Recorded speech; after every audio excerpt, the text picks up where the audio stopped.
Welcome to Leaders Unfiltered, Season 2, Episode 2. Ladies and gentlemen, our first international guest, all the way from the Netherlands. We imported him about a year ago and he hasn't left our shores just yet. He is someone who's built a multi-seven-figure startup before the age of 30, and then he nearly lost his life.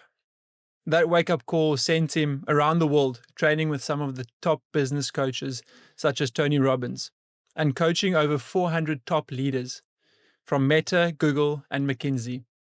An adventurer, an endurance athlete, a man who's redefined what it means to succeed. Ladies and gentlemen, especially the ladies, Jord Cuiper. Jord, welcome, and thank you so much for being here. Thank you, man.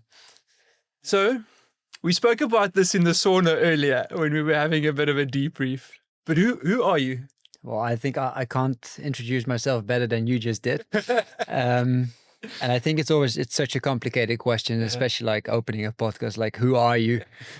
Because there's a lot to tell. Like you said, like I'm from the Netherlands. I've lived in multiple countries. I'm only 36 years old. And quite some experience already in business, doing different things from founding a tech company to running the executive coaching business that I have today. Background in sports, growing up playing hockey at the highest level, now being, almost retired endurance athlete due to the injuries. But let's see what's coming in the future. Dutch, but very proudly living in South Africa. Even running under the South African flag, so Massive. Loving it. So cool. Yeah. I think let's unpack that a bit more so that we have a better idea of who you are and where you've come from and how you've ended up in Cape Town as a globally renowned executive coach. Mm-hmm. So maybe let's look at your upbringing, your parents back in the Netherlands, and briefly take us through to where you are now in a few minutes. Yeah. First of all, super privileged, the most beautiful parents in the world. A hardworking dad who has shown me that anything is possible. And a very loving and caring, supportive mother on the side. They've always supported me in everything I did. And from a very young age, I think they saw that I just want to walk my own path. And even though that has been very difficult for them at times, I'm sure, including moving abroad at a young age. Living in multiple countries and every time just supporting it again. How I ended up in South Africa is also thanks to my parents, because I think it's probably 16 years ago now that my dad had his first board meeting for the region here in Cape Town in December. And December is our darkest and coldest month in the Netherlands. And he called back home. And he said, from next year onwards, we're spending December in Cape Town. And that's what we started doing.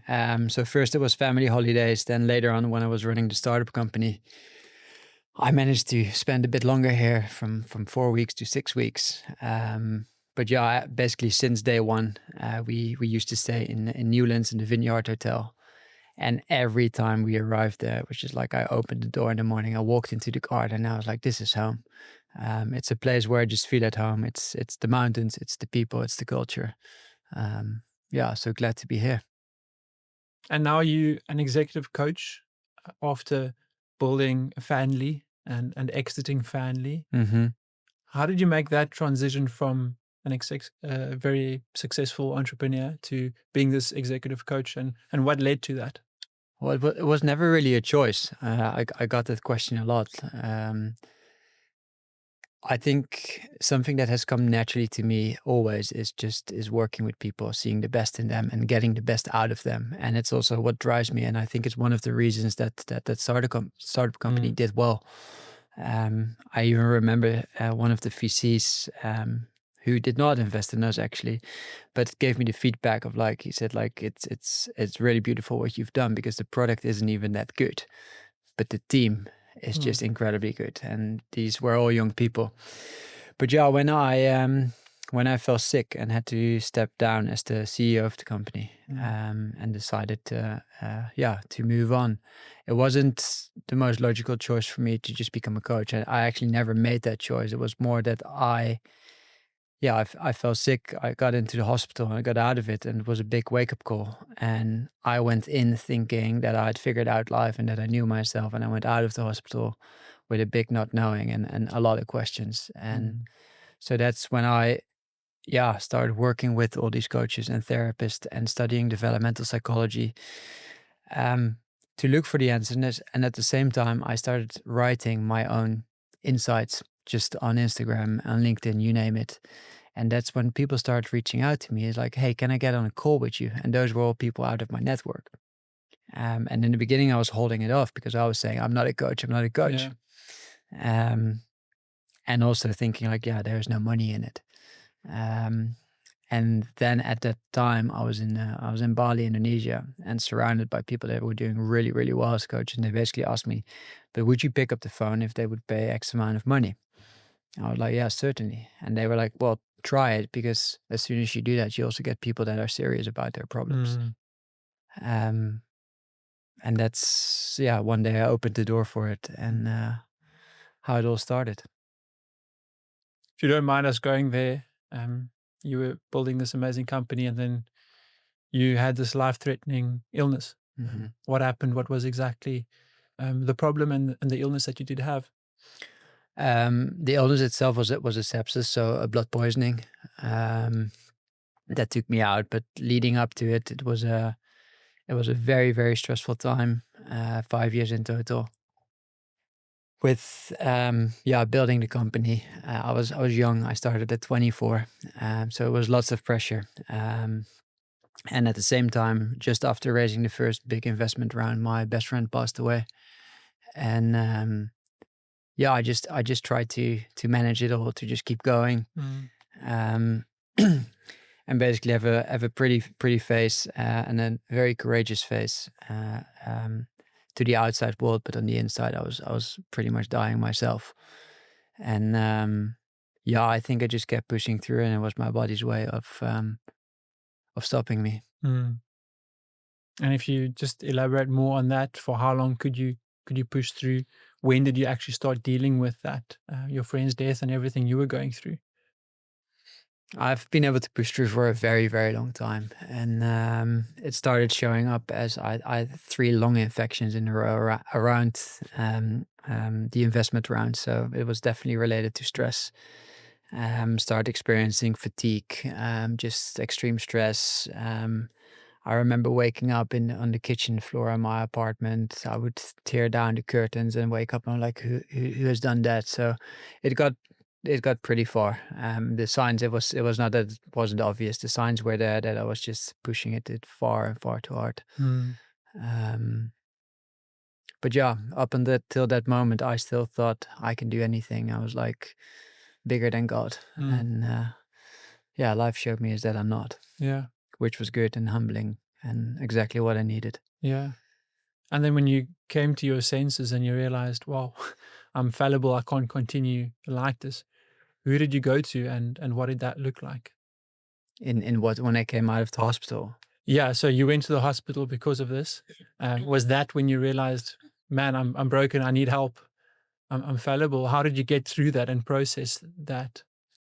It's just that I like it. It's very simple. Like when you're fighting for your life, and especially when you see the people that are closest to you, Mm. so family, parents, family, friends around your hospital bed, Yeah. and you see the pain in their eyes. Mm. At least I came to the realization, like, what the F have I been doing? And was it really worth it? And the answer was no, Yeah. none of it was worth it. And I left the hospital just with a very clear conclusion is that I could not trust the operating system, the foundation that I was operating from. I could not trust it. Like, so whatever I thought was true, right, and important was false. And some of it was still right and true, but I didn't know what anymore. Yeah. So I had to question everything and go back and find a new way for myself. Mm. And just briefly on the operating system, I know this is something you work with on a daily with other business owners and founders. What was your operating system as this young man, and what is it today? So I would just say success at the cost of everything Uh, is where you place. Well, I often say it's like you build a life in support of the business that you want to create. But if that business just demands more and more, and the complexity increases day by day, especially in a fast growing business like that, yeah, it can become quite destructive. Mm. And what you see in a value system like that is that basically the only value that's up is excellence, because it's never enough. There's Mm. always a next thing. So you say to yourself, and this is the arrival fallacy, and I thought myself, okay, but the next investment round or the next thing or the next that, then I'll start prioritizing my health, or Yeah. then I'll start investing more in my relationships, or then I'll start making certain changes in the company that where I make myself less available. But it obviously never happened. And now, today, what's the current operating system like, and what does success look like today after realizing that? Well, the operating looks very different, and I think part of my journey was like figuring out, indeed, what does it actually mean to be successful. Mm. And I don't even think that that's like a super deep question to it. It's I knew very well what success was to me. Mm. Um, I just lost certain parts of it in my pursuit of building that business. And so the things that I started reclaiming that were just very important to me is like my health, first of all, Yeah. and not just a little bit of health, but to be truly vital Mm. and be full of life, Mm. and not only have energy for work, but have energy and capacity left for things outside of work. My authenticity is to not build my entire identity around my business, but to Mm. actually be myself. And that the business and being a founder or being a coach or being an athlete is just a nice add on. It's something else you Yeah. do, but it doesn't define who you are. Mm. And a big thing is, yeah, investing in relationship and experiences. And what I found on that journey is that people were basically looking at success or their pursuits in two ways, and it was either the old way that I already tried, is success at the expense of everything else. Mm. The belief that once you reach a certain point, then everything will magically be better. Yeah. But the other version, which you see a lot nowadays as well, which I call the post-burnout culture, which kind of like pendulates to the other side of the spectrum, where people abandon ambition and responsibility altogether. It's this the more the woo-woo side of things. And if that works for certain people, like great.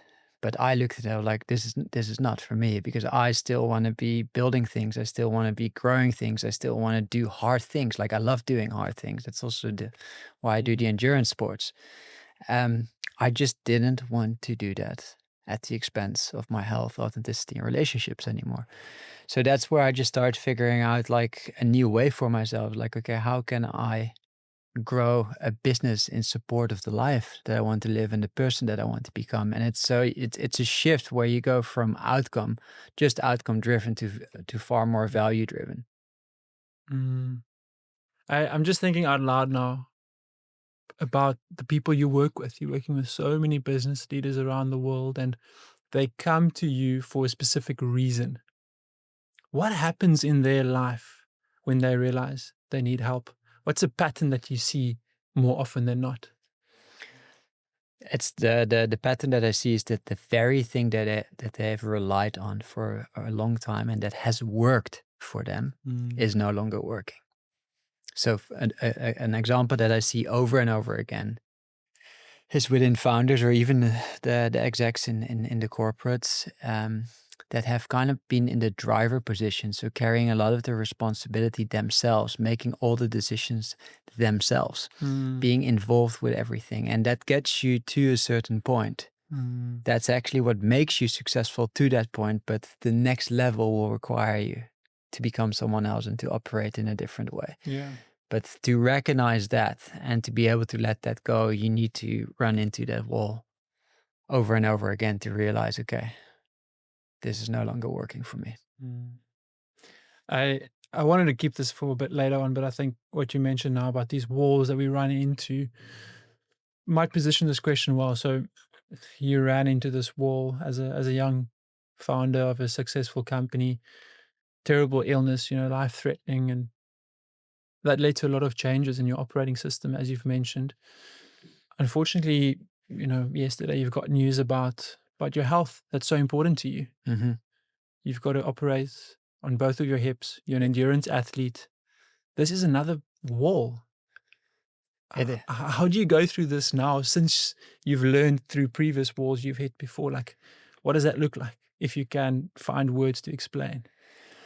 Yeah, it's a tough one, and thankfully, because of the past experiences, I know how to navigate these situations. I'm not saying it makes it easier. It's still tough, because it's again the very thing that used to work, but also the very thing that I really enjoy doing and that I've built my entire life around, is at least for the next 12 months being taken away from me. And I think the main thing that I've learned and how I approach this is to approach it with radical acceptance. And that's truly just to look at it and to be like, okay, it is the way it is. And it couldn't have been any other way, because it isn't. This is what it is. And even my coach for running, he was already speaking to me about, like, maybe we can short track the recovery time and da. And I was like, no, maybe we can, but I don't want to live in that mindset. Yeah. I just want to accept that whatever is happening right now is happening.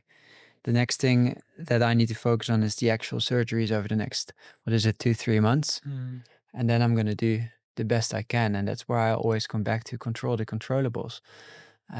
Once those surgeries are done, I'm going to focus on what the things that are within my control. And if that rehab and the recovery is going to take 6 months, it's going to take 6 months. If it's going to take 12 months, it's going to take 12 months. But that way, it will provide so much more ease for me. Otherwise, I'm constantly fighting against reality. I'm constantly saying, like, oh, I should be running already, or in a month's time, I should be there, rather than I'm just right here, right now. And all I do is just focusing on what I can and what's within my control. And whatever the outcome of that is, we will see. Is it a mindset thing, or are there practical things that you need to do in this time of hitting a wall? Because to me, it sounds like it's just convincing yourself that, listen, this is reality. I need to sit through this. Or are there practical things that you do in this tough time to make it easier? Well, it's mindset and it's action. So what most people do is they start obsessing over things that are outside of their control. Yeah. Like, I have no control. Yeah. I don't know how long the rehab is going to take. What I do, what is within my control, is what I can do today to make sure that I'm as strong as possible when I come out of the surgery. And after the surgery is like, I don't know what's yet. My physio is going to tell me. That's what's in my control. But how my body will recover and how long it's going to take, I don't know. So how about just letting that go? Because that's the thing. We often focus on the things that are out of our control. And the more we focus on things that are out of our control, the more obsessed we become with them. And the more obsessed we become, the less we see the things that are actually right in front of us. And as soon as you start focusing on those things, on the things that are actually within your control, you get a sense of agency back. It's like, hey, I can do something about it.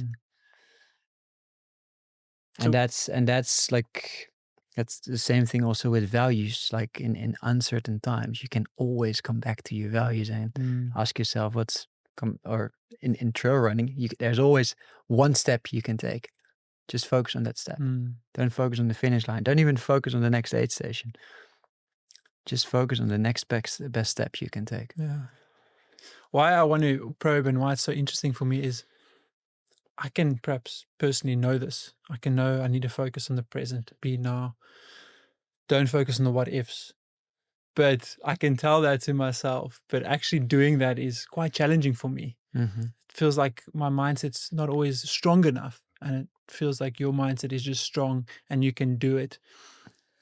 I guess the hard times that you've been through have helped with this mindset. But are there practical actions that you do take? Or is there something like accountability in your life to make sure that you only focus on the now? I'm thinking of the practicalities around this And if there's something that you do, Well, you can obviously develop a practice for yourself, Yeah. even in the form of journaling, a reflective, that's good. to just Mm. check in with yourself to see where your thoughts went that day or that week. Like, what have you been focusing on? And you can plan your weeks. You can literally every day you can ask yourself, like, what's within my control and what can I do? And also you can literally also write a list of the things that are not in your control. And every time you notice your mind going there, you pull yourself back to the present moment and then direct your focus to something that you can control. That's good. But I think also a big thing, like I've been, I would say, lucky to experience quite a few of these big life experiences, chosen and unchosen. And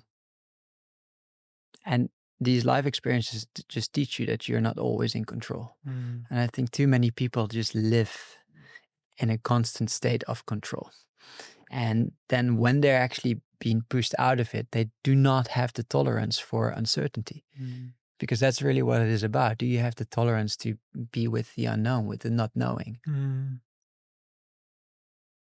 Yeah, it's something I'm going through, like, personally, and I'm thinking about a lot, is not living in the what ifs and being obsessed of that, but seeing what's in front of you right now, being present in this moment, and doing what's in your control. Yeah. And for me, it's, Philip, I want 4 things that I can tick off every day, knowing that I'm focusing on this, like, practicality. So, Yeah. and I also wonder what about this, and maybe you can give your input, but you've gone through those big walls in life that you've hit, chosen and unchosen. Yeah.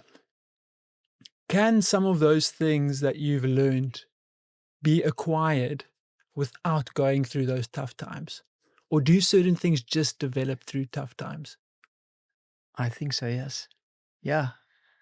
I don't think we develop these skills by being convenient. And that's also why I almost recommend everyone to run 100 kilometers.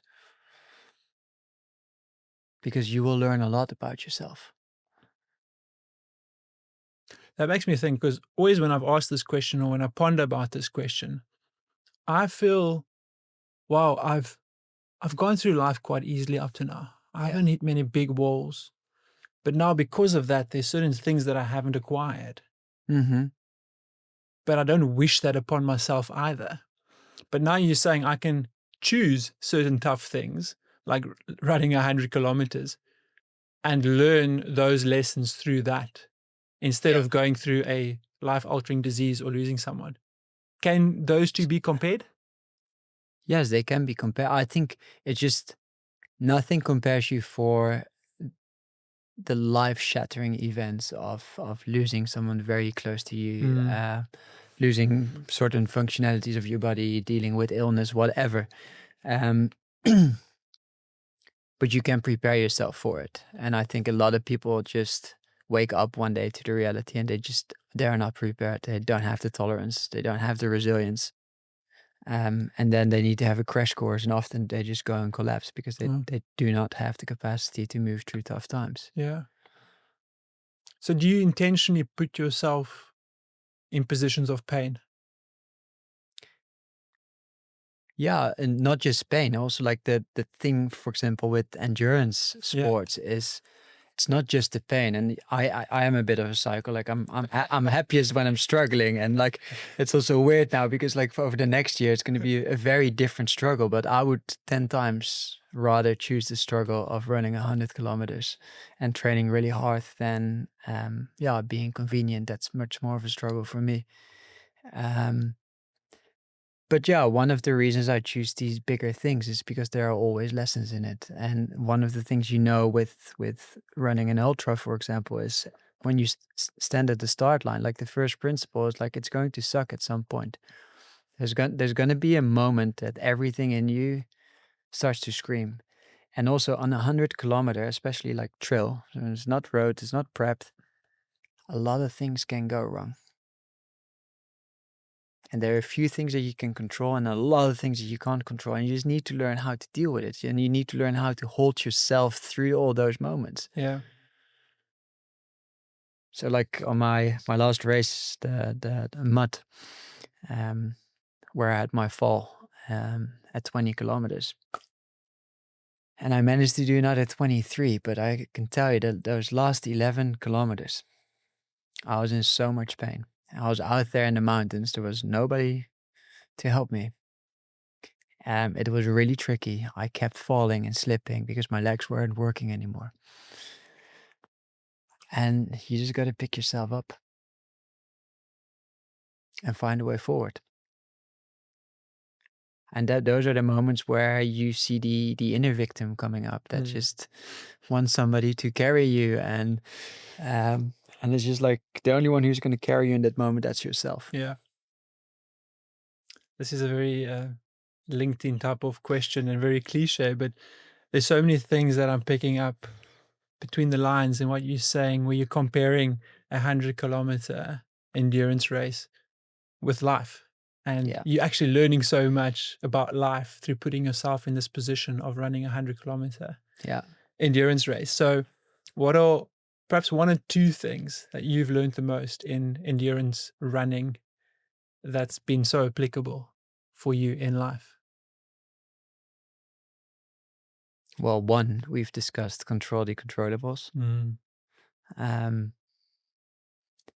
There are a lot of things that you can't control, and there are a lot of things that you can control. And there's the training you put in, there's the nutrition, all these things. I think the second, and maybe even a really important one, is like, this one actually goes pretty deep, because it's also like a question I ask a lot of my clients that I work with, like, is who's going to be at the finish line?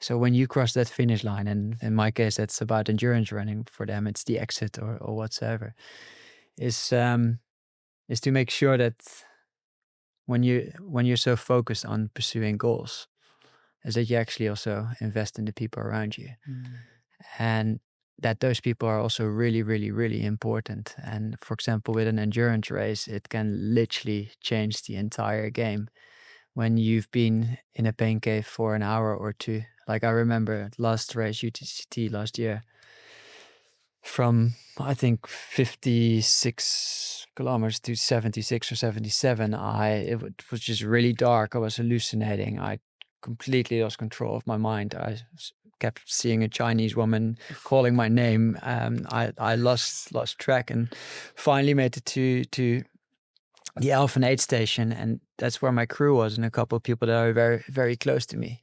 And to be able to see them and to get that high five, that just got me back on the trails, and I managed to finish very, very strong. Yeah. So one of the things is also is don't isolate yourself. You need people around you, but also to be a good person to them, is to not be so focused on that finish line, because the finish line means nothing if there's no one. That's deep, man. That's so good. Yeah. You've studied so much in life, and you've had these amazing experiences. You've got experience in Eastern philosophy, and you've been to the Amazon. Yep. You've really put yourself out there to learn and to grow and to go through experiences. Yeah. If you think back to all these experiences you've had, is there one thing that really sticks out that's been transformative for who you are as Jord Cuiper?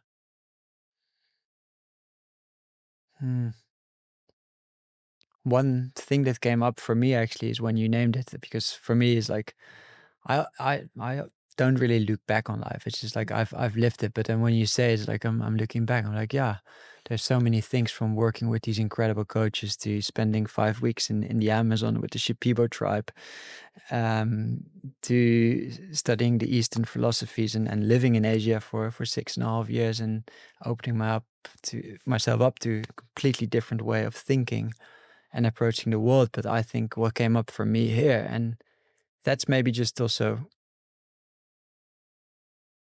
now part of who I am, is what all those three things had in common. What they all teach is acceptance. Is that in order to progress in life, but also in order to enjoy life and to feel fulfilled, we have to be able to accept ourselves, accept where we are, And I think that radical acceptance of just taking life as it is and making the best. Like I added to it in my coaching. I literally coached based on radical acceptance and radical responsibility. So radical responsibility without the acceptance is a really stupid thing to do, because then we're going to take responsibility for a lot of things that are often wrong. So we try to solve all the wrong problems. But those two together are very powerful. Are you something that I struggle with this with the notion of radical acceptance is that I'm wary that that could lead to complacency if I just accept things as they are. Is that something that you perhaps see in people that you coach when they try and adopt this mindset of acceptance? No, because if they would truly accept what is happening and the impact on them, they would probably not be able to sit with it comfortably. So yeah, it leads to complacency if you allow yourself to distract yourself from the very thing that comes up when you actually accept your circumstances. When you actually accept the consequences of not choosing or not taking action or not improving yourself. And that's why, like, I add the radical responsibility to it. And also, to answer your question, I'm also thinking back of the last 24 hours and the beautiful messages that I got from the people after hearing about my injury. And everyone just knows that I'll find a way forward, that something new comes out of it. And I think I do have I have developed a certain mindset and ability to just take life as it is and just find the good in it. And an endless form of resilience. And I'm not saying that things are not easy for me, or that I never suffer, or that it's never dark in my world. I definitely have dark days as well. But even to embrace those dark days and just find a way out of it, out of the woods, and make something good out of it. Yeah. You work with big people around the world in terms of business leaders and so on, and people look to you for advice. Is it difficult being vulnerable in a position where everyone's looking to you for answers?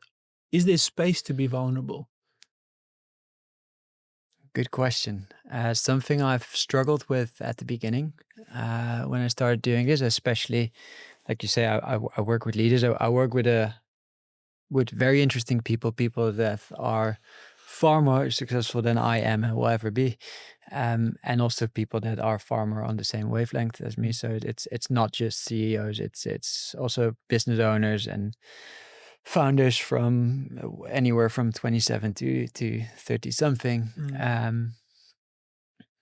But in the beginning, I was definitely having what I call like a front stage and a backstage self, and I think we will always have that in business.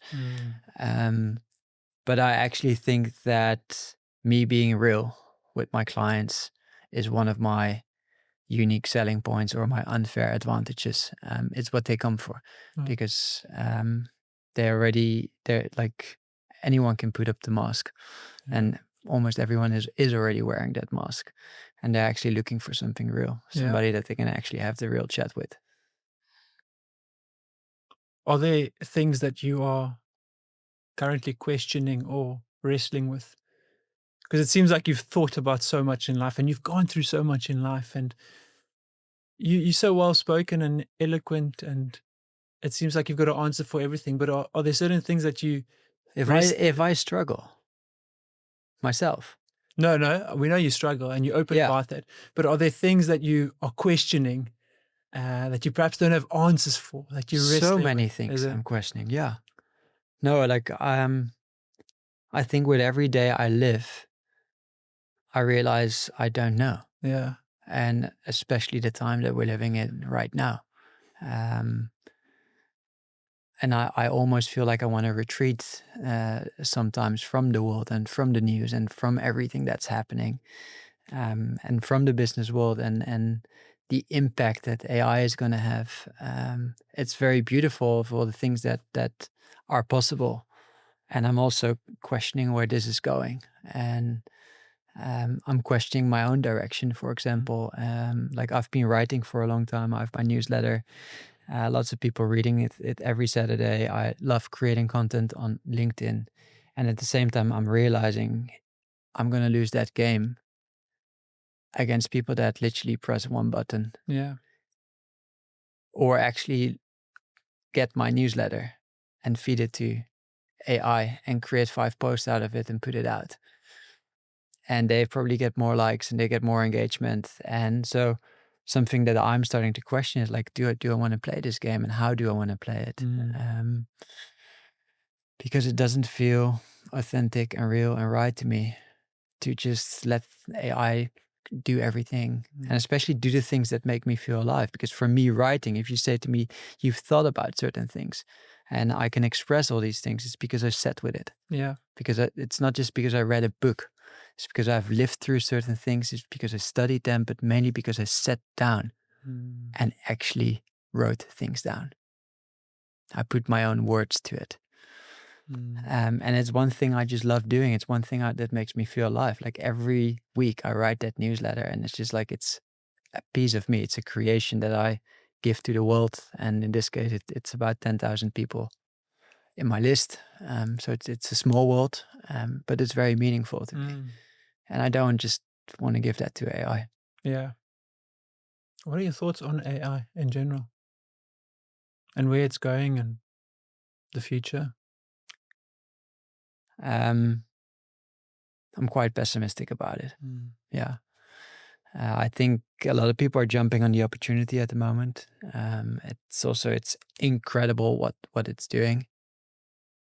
But I also think that we underestimate the impact that it's going to have on society and on people itself. Yeah. Because we're literally just going to outsource everything that makes us human.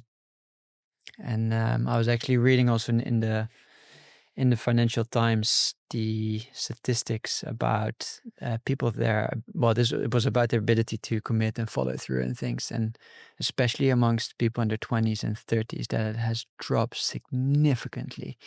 That they find it so difficult to just work on one thing and actually complete something. But if you think about that, if we lose that, what that does on a personal level. If you tell yourself, oh, I'm going to do this, and every time you say you're going to do something, you don't do it, it completely erodes self-trust. Well, that self-trust has a lot to do with how you feel about yourself.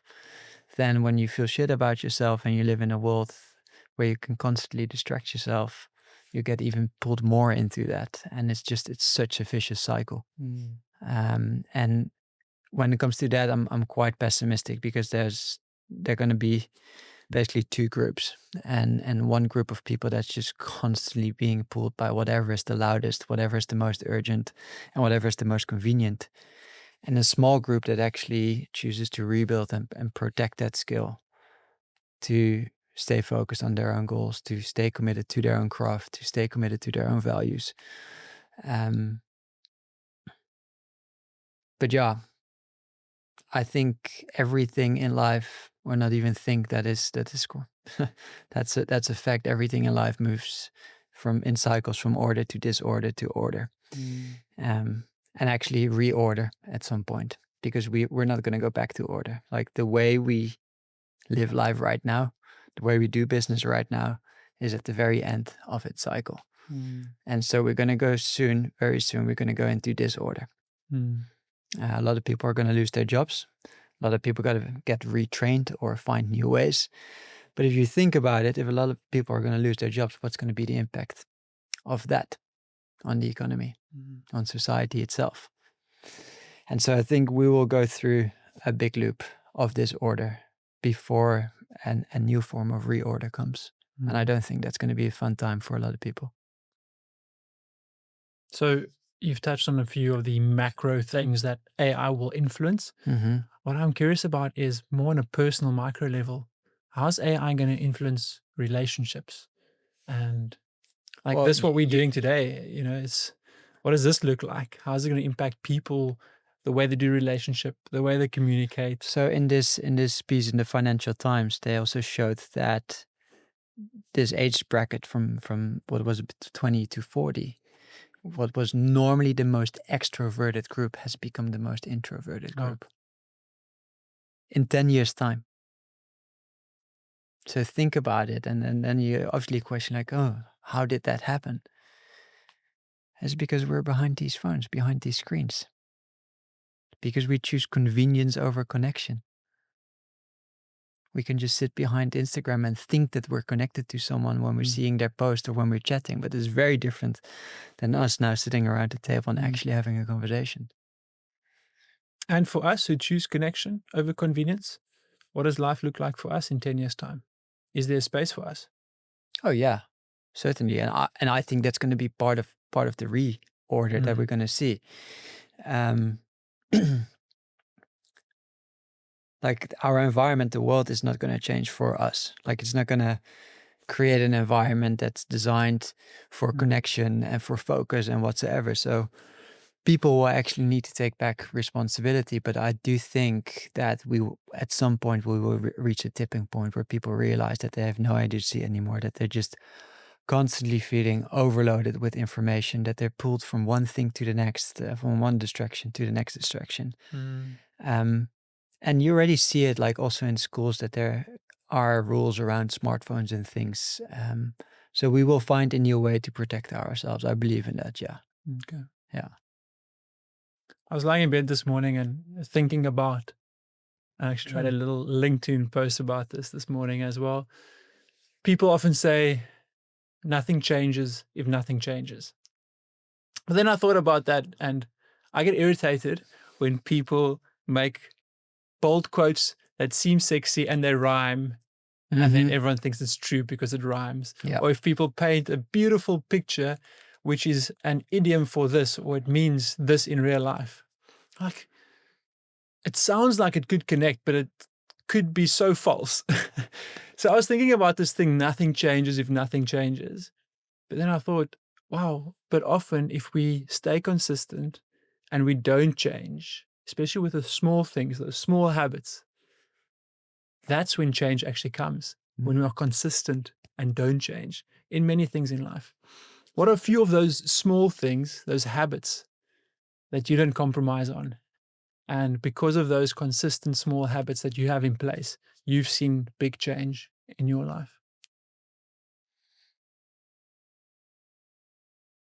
I think I fluctuate with that as well. Like it really depends on the season of my life where I'm in.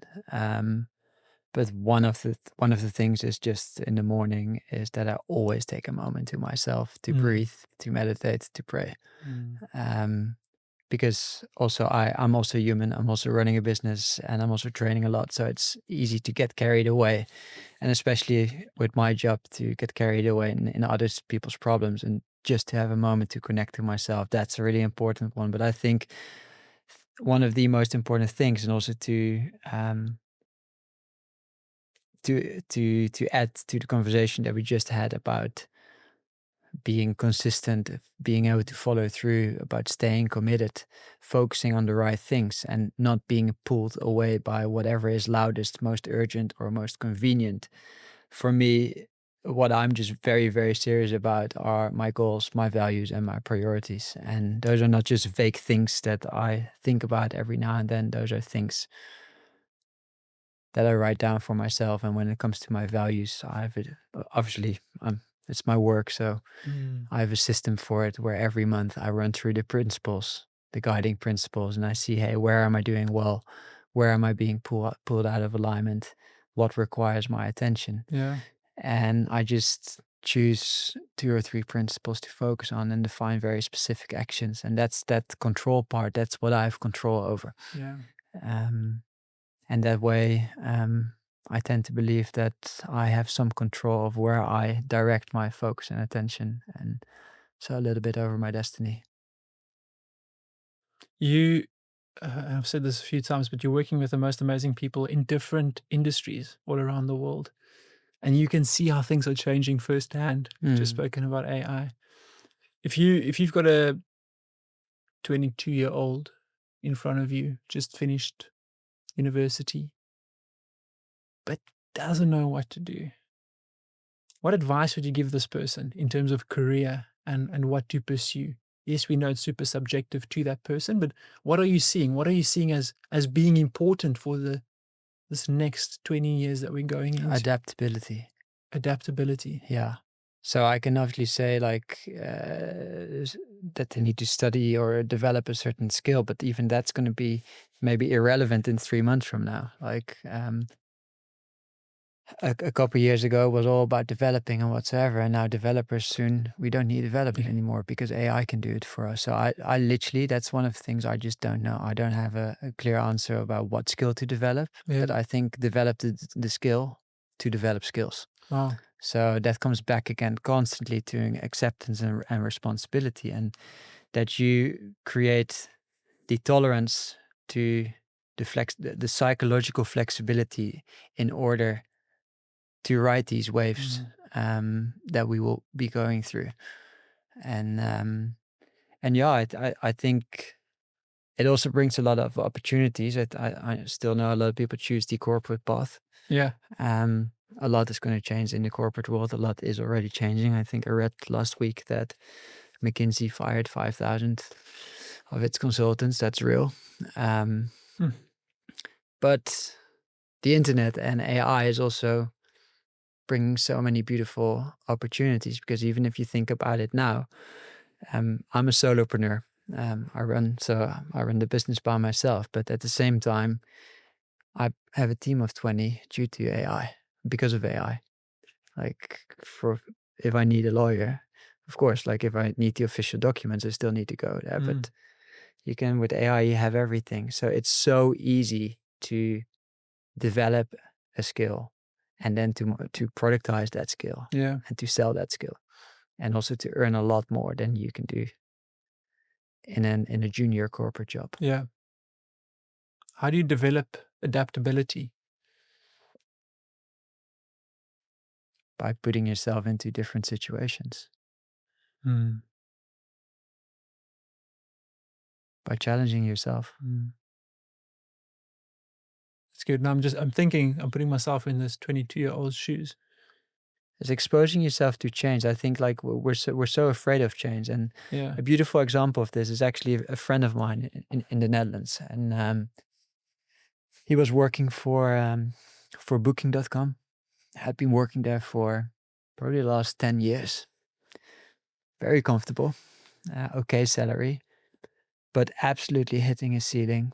No growth opportunities for him anymore, and there was an opportunity for him to go to a different company. And he told me at the age of 35, 36, yeah, I just don't know if this is right. And it's like, it's a really big step, a new environment and new people. And I won't say his name here, but I was like, listen, man, you're 35.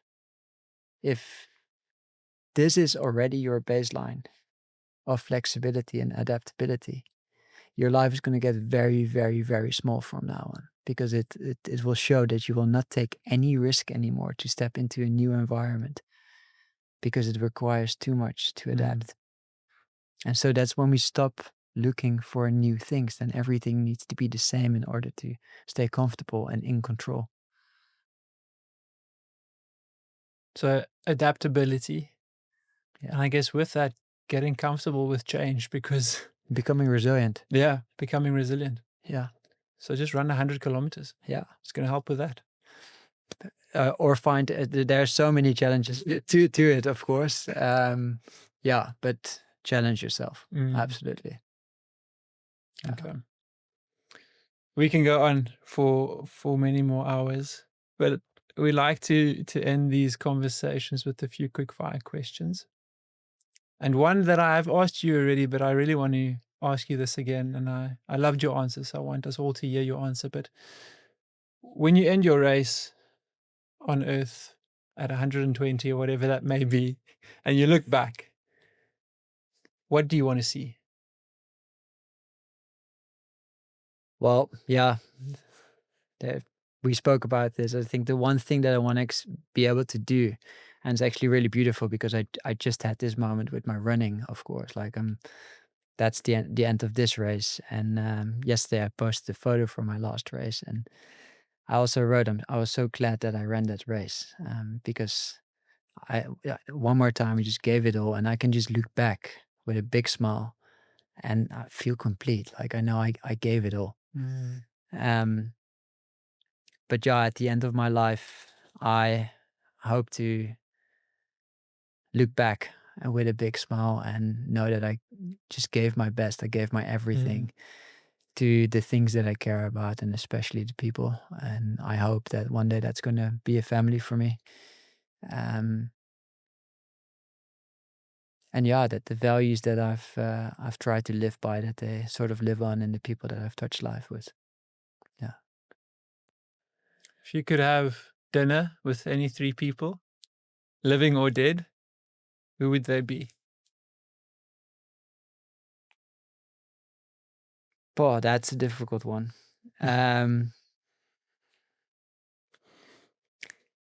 These are probably people that I don't know the names of, and that have done certain adventures, something so beyond my own life.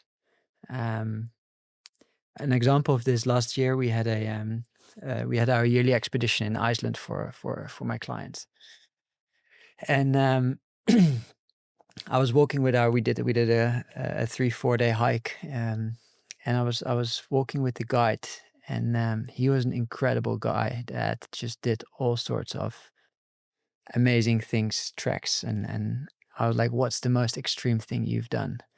And it was this 30-day hike in Greenland where they pulled their own sled with all the food and whatever on it.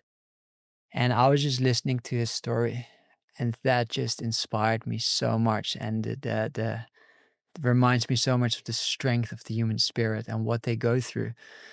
So I much rather listen to a story like Oh, that than that I would sit down with a president, or I just literally I just don't care about it. yeah. Like, yeah, And just who is the most inspiring person that you have ever encountered?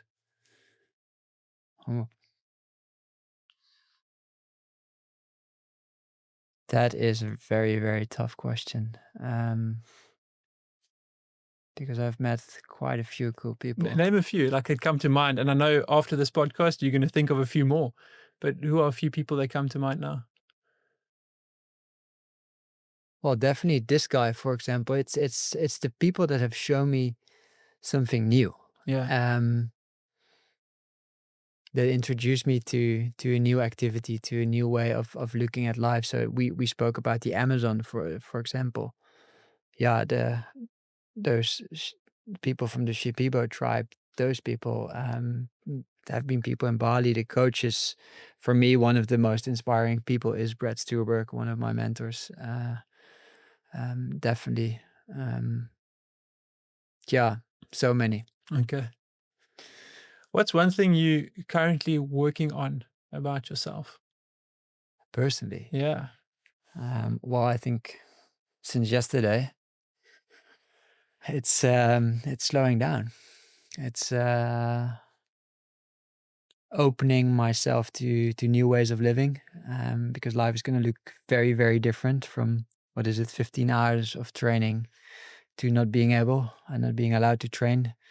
And there is some excitement to just see what life looks and feels like when I don't have to do those things. So I think what I'm practicing is, instead of looking what I can't do, is opening myself to the opportunities that are coming, and the ease and joy and whatever. Yeah. If you had a massive billboard that you could carry around with you wherever you go for the world to see with one message on it, what is that message and why? Love your neighbor. It's been something I've been talking about, and it touches me because what I struggle with is, a lot is where the world is going, the separation, and just I often call it the victim Olympics. We're all looking like who's been hurt and the most, and therefore the most entitled, and we're all fighting each other. And yeah, my message would be love your neighbor, and in that sense is be kind. See, like I ask myself every day, I ask the question, who in my world can I surprise with an act of support, a Yeah. message of appreciation? It's like it's small things. It doesn't have to be big, but it's just to look out for one another. Because I think a lot of people are trying to solve all the worldly problems, but the solutions are also right in front of us. Jord, thank you so much. Thank you for loving your neighbor so effortlessly. I Yeah. love to see how you just serve people with a smile on your face and not making it seem like a burden. I really appreciate that, and it inspires me. Thank you for sharing with all of us your knowledge and your experiences today. Yeah. And I look forward to many more conversations. Thank you so much. Thanks, brother.